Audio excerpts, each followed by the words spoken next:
As I say, I think it was a courageous and admirable moment in journalism, and I just wanted a chance to recall it for our viewers.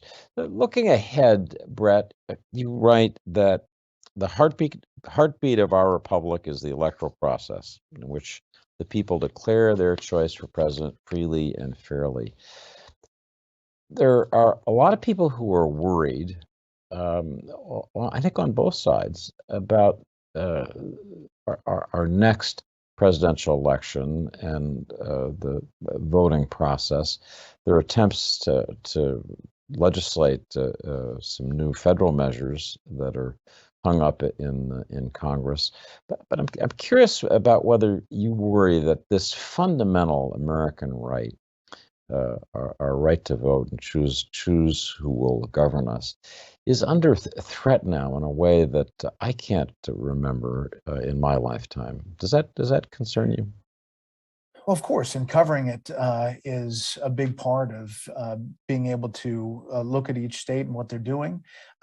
There is a concern when you talk to election officials about that, and making sure that they're doing everything they can to, number one, make sure the vote is fair, but number two, to make sure that people in the country believe the vote is fair. You know, back to Ulysses S. Grant, his biggest fear was that the election commission and the effort to get to a deal would not be accepted by the public.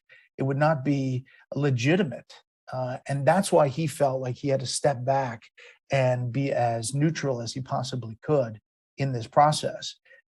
And that's the most important thing, is that people feel like we as a country are expressing ourselves as a nation to keep this republic that we have to keep on fighting for. And we do that by the vote every time we do it. Now, you know, it'll be a test in 2022, and that'll be a precursor to 2024. But the hope is that there are lessons learned from 2020, and we'll see if that in fact is the case.